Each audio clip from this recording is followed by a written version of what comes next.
할렐루야. 8월 23일 금요일입니다. 오늘도 주의 말씀과 함께하는 행복한 하루가 되기를 간절히 소원합니다. 오늘 말씀은 예레미야 51장 54절에서 64절의 말씀 매일 성경 묵상 가이드입니다. 오늘 본문은 바벨론 멸망을 예언한 마지막 부분이죠. 먼저 54절에서 58절에는 바벨론이 멸망하게 되는 일에 대하여 생생한 현장 보도를 하듯이 기록을 하고 있습니다. 글을 읽기만 해도 느낄 정도이죠. 부러지는 소리, 파멸의 소리, 많은 물 같은 소리, 요란한 소리 등의 단어를 사용해서 바벨론이 멸망하는 생생한 현장을 표현하는 겁니다.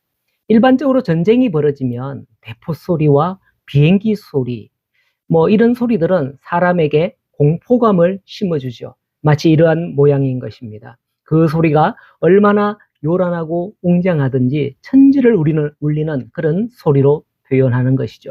천둥 번개 소리를 들어보셨을 거예요. 저는 얼마 전에 비가 올 때에 천둥 치는 소리를 들었는데 번쩍 하자 0.5초도 안 되어갖고 꽝 하는 그 소리를 들었습니다. 번쩍이는 빛도 놀랐지만은 그 천둥 소리에 더욱 놀란 적이 있었던 거죠. 그때 마침 제가 우산을 쓰고 길을 가던 중이었는데 황급히 우산을 접고 건물 아래로 대피했었죠. 왜? 머리 0.5초라면 보통 이 소리가 1초에 340m를 가니까 0.5초라면 내 150m 위에서 번개가 친 거거든요. 깜짝 놀랐습니다. 머리 바로 위에서 번개가 치니 정말 무서웠거든요. 이와 같은 바벨론의 멸망에 대해서 의성어의태어를 사용하면서 생생한 장면을 기록하며 바벨론의 멸망의 이 날을 맞이할 것이다. 눈앞에 생생하게 보이는 듯한 그런 표현을 하는 겁니다. 이게 바벨론에서 들리게 될 그 파멸의 소리라는 것이죠. 왜 그럴까요? 56절에 보면 우리 하나님 여호와는 보복의 하나님이다. 우리말 성경에 그렇게 기록되어 있습니다. 우리말로는 보복이라 번역을 했습니다만은 원문의 단어 뜻으로는 행위에 대한 보상을 의미하는 단어입니다.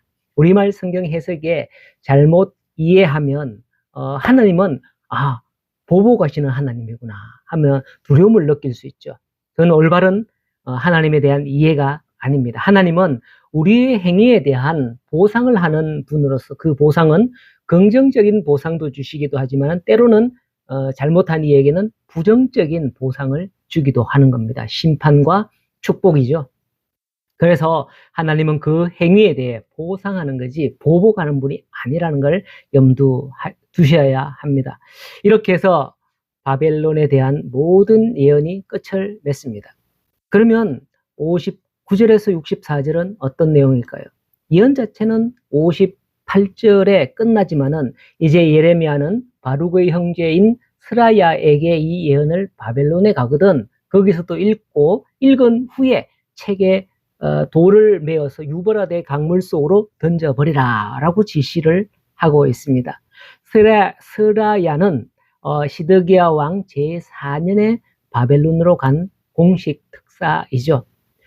이 시드기야 왕이 약 11년을 다스리거든요. 11년을 다스리니까 아직은 남유다가 시드기야 왕 4년째에 있으니까 유다가 완전히 패망하기 전인 거죠. 남유다의 완전히 패망은 바벨론의 3차 침공에 의해서입니다. 그러니 앞서 1, 2차 침공 때 끌려간 포로들이 지금 바벨론에 있었던 거예요. 예레미야 선지자는 책에 이 예언의 말씀을 기록해서 앞서 끌려갔던 그 포로들에게 이 예언의 말씀을 낭독하게 했던 겁니다.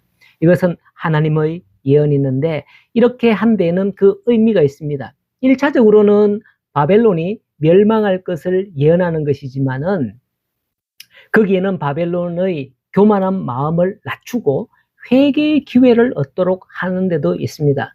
하나님께서는 오래전에 요나로 하여금 아수르의 수도 니느웨로 가서 니느웨 멸망에 대하여 선포한 적이 있죠. 그때 니느웨 사람들은 왕으로부터 어린아이에 이르기까지 그 예언 앞에서 모두 엎드리고 금식하며 회개했습니다. 그러자 하나님께서는 니느웨의 심판을 역사적으로 볼 때에 약 100년간 유보한 적이 있습니다. 그러므로 심판을 미리 예언하는 것은 심판의 목적도 있지만은 회개의 기회를 주신 것이다 라고 볼 수 있는 거예요. 언제나 두려운 말씀 앞에서 떨고만 있지 말고 이런 일들을 계기로 삼아 주의 말씀 앞에 돌아오게 되는 귀한 은혜가 저와 여러분에게 있기를 간절히 소원합니다. 이제 마지막 63절에서 64절을 보면 이 예언을 기록한 책을 읽은 후 특이한 행위를 지시합니다. 너는 이 책이 읽기를 다한 후에, 이 책을 읽기를 다한 후에 돌에 메어서 유버라데 강 속에 던지며 말하기를 바벨론이 나의 재난 때문에 이같이 몰락하여 다시는 일어나지 못하리니 그들이 피폐하리라, 이렇게 말씀을 하죠. 이것은 아마도 고대의 주술적인 행위가 가미된 게 아닌가 하는 짐작이 갑니다. 예언을 파괴하기 위해서는 원본을 찾아서 찢어버리거나 취소할 수 있어야 하는데 이미 선포된 그 말씀의 원본을 강물 속에 던져버림으로써 이것은 영원히 찾지 못하게 되므로 하나님의 심판은 반드시 임하게 될 것이라 하는 것인데, 이것을 뭐 그렇다고 주술로 보기보다는 암시라고 볼 수 있는 겁니다. 예전에 요시야 왕 때에 예레미야의 예언을 기록한 두루마리를 보냈습니다. 그 두루마리를 읽을 때에 요시야 왕이 칼로 한 장씩 한 장씩 찢어서 쬐습니까? 화로에 태운 적이 있습니다. 그렇게 요시야 왕은 두루마리를 찢어서 태워서 하나님의 말씀을 회파했으나 하나님은 예레미야에게 다시금 그것을 기록하게 한 적이 있었던 거예요. 그렇게 하나님의 예언은 반드시 성취된다라는 것이죠. 느헤미야도 내가 옷자락을 틀며 이르기를 이 말대로 행하지 아니하는 자는 모두 하나님이 또한 이와 같이 그 집과 산업에서 털어버릴지니라고 그렇게 예언한 적이 있습니다. 신약시대에 예수님께서도 제자들을 전도하라고 파송하면서 너희 말을 듣지 않을 때는 너희 발에 있는 먼지까지도 털어버리라, 그런 행위를 지시하긴 했었습니다. 이 행위들은 일종의 상징, 즉 암시인 것입니다. 오늘날 이러한 말씀들이 우리 마음판에 새겨진 것이죠. 이 말씀으로 말미암아 우리는 신실하신 약속과 성취의 하나님을 믿게 됩니다. 그 말씀으로 말미암아 우리가 믿는 하나님께서 주신 축복들이 오늘 우리의 삶에 풍성하게 되기를 예수님의 이름으로 간절히 소원합니다. 오늘 하루도 복된 하루, 말씀과 함께하는 하루가 되시기를 간절히 소원합니다.